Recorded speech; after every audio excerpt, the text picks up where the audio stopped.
Thanks very much, Deputy President. I rise to speak to the climate change bill, and I note the presence of school kids up in the gallery because this is relevant for them as it is for all of us and the species we share this world with.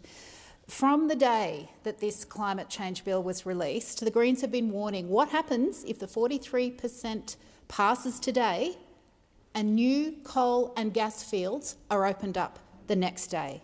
In the month between this bill passing the House of Representatives to this first day when it's now being debated in the Senate, the Minister for Resources, Madeleine King, has released 10 new oil and gas leases covering 47,000 square kilometres of our oceans.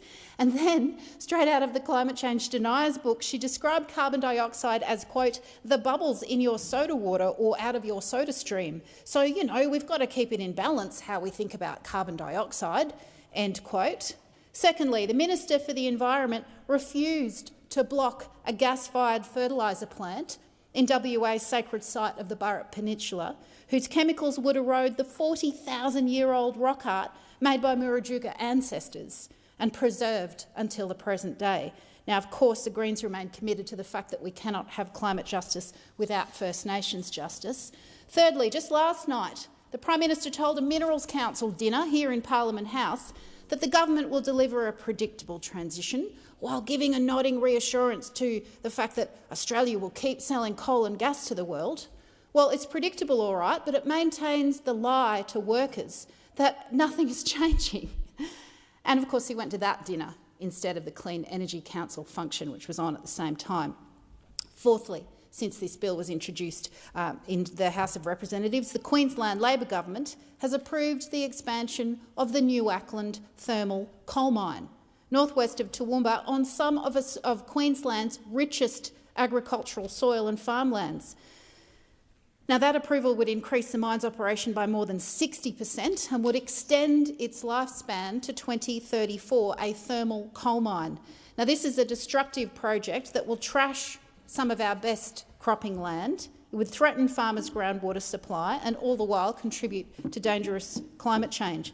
The project has been fought by farmers like Sid and Merrill Plant, who I've personally visited several times. They've fought this proposal for over a decade. They and farmers like them who've seen their communities gutted, they've ridden the emotional and economic rollercoaster of watching their land first racked with drought and then their crops flooded. It's those farmers that should be supported by government.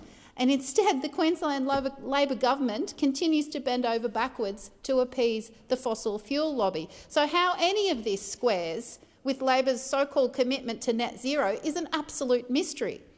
The fact that the Queensland Resources Minister announced the decision late on a Friday with a 2-line release shows that they know how shameful it is.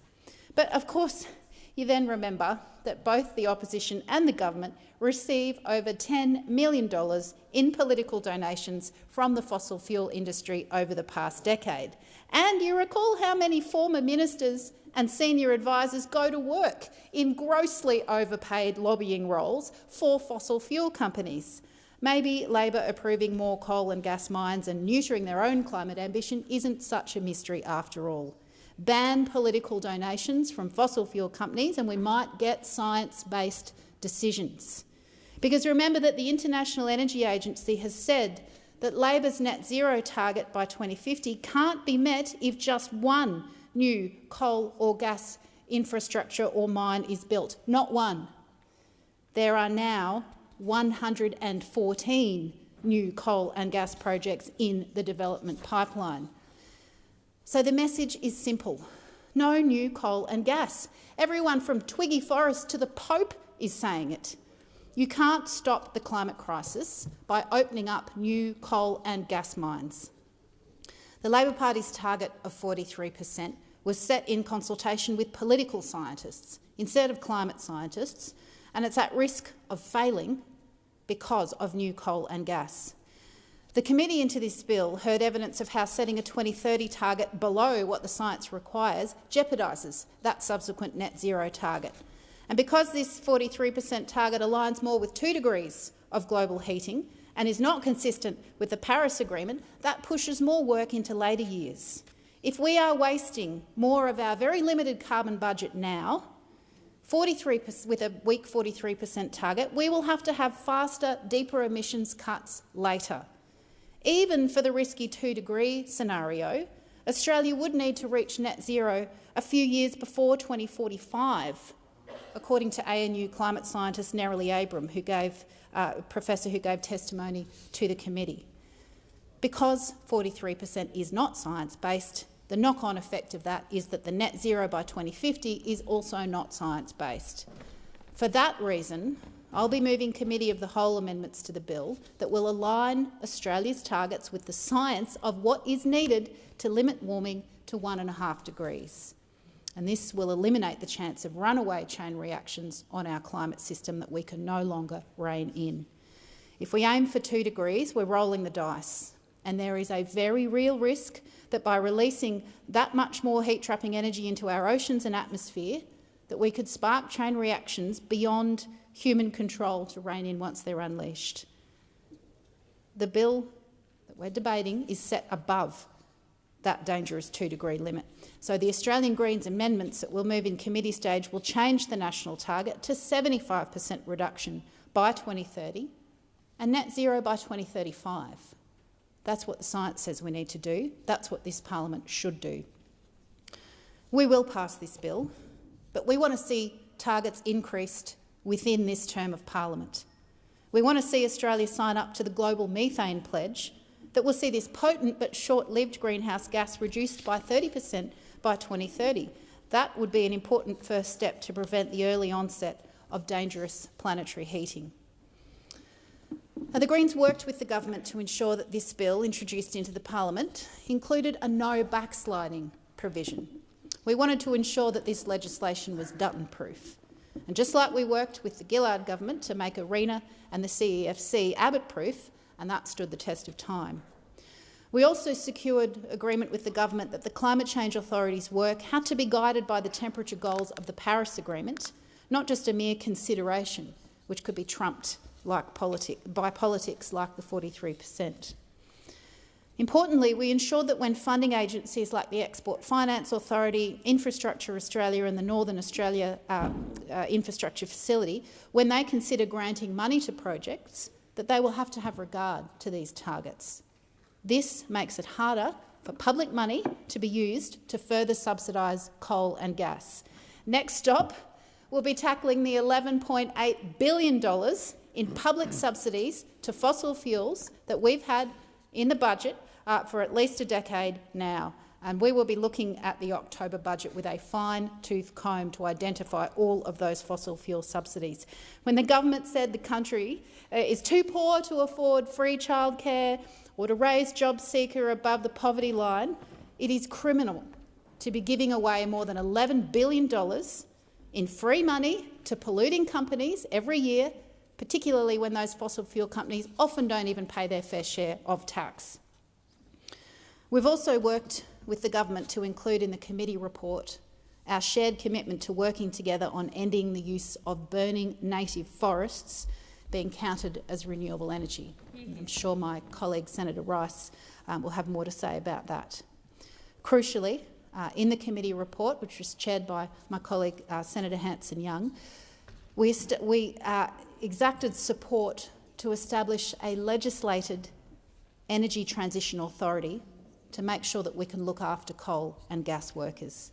As part of our negotiations on this bill, the government agreed to consider Greens' proposals to support coal and gas workers and communities, including creating publicly funded transition authorities to empower local communities to develop and finance plans to create new jobs and diversify their local industries.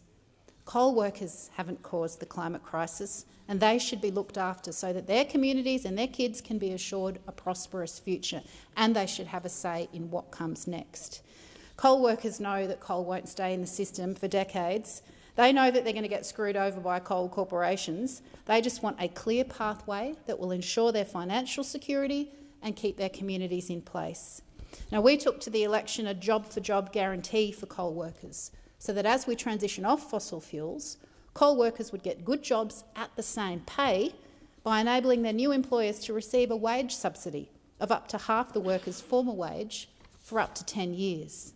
It's a very expensive policy, but the Greens are committed to ensuring that no worker is left behind as we transition to a clean energy economy. So through our negotiations, we've improved a weak climate bill. It's still weak, it's still nowhere near enough, but it is a small step in the right direction and the Greens will vote for it. But I will say that we are in solidarity with First Nations communities, with climate scientists, with the global community and with our neighbours in the Pacific that this is the critical decade, and we are resolute that there must be no new coal and gas and a transition off fossil fuels. This could be the climate parliament. We have the numbers to go much further and faster. The only thing standing in the way of more action is this government and their cosy relationship with the fossil fuel sector, who make generous donations to their re-election campaigns, along with the Liberal Party.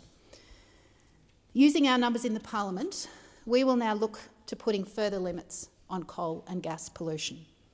We'll be pushing for the government's reform of the safeguard mechanism to include new coal and gas, and we will fight for a climate trigger in our national environmental laws that stops new coal and gas projects from going ahead. And as always, around the country we will join First Nations people, farmers and community activists fighting giant new coal, oil and gas on their lands and water. We could be creating tens of thousands of jobs right across the country as we establish the industries of the future and become a clean energy export powerhouse. We went to the election with a fully costed, sector-by-sector plan of how we would create those jobs, transform our old industries and create new ones.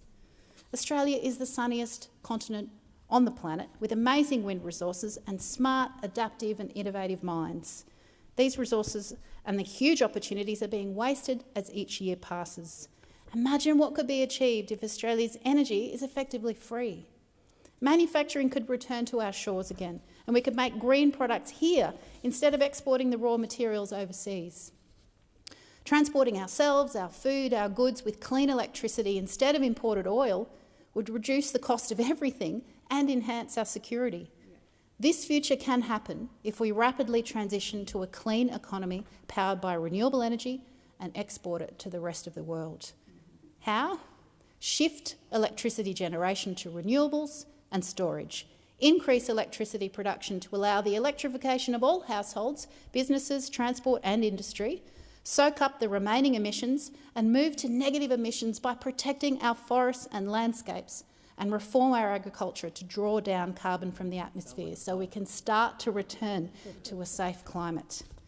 Critical to our plan is the phase-out of coal and gas, and not only from our domestic economy, but also for export.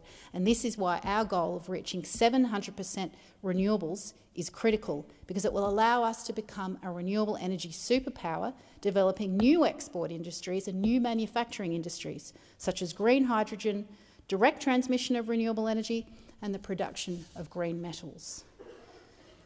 That plan would also mean the creation of 805,000 new jobs, with 162,000 of those being direct jobs and the remainder being indirect jobs created across the country, particularly in the areas most affected by the transformation, that transformation that we need to reach net zero in the next 13 years.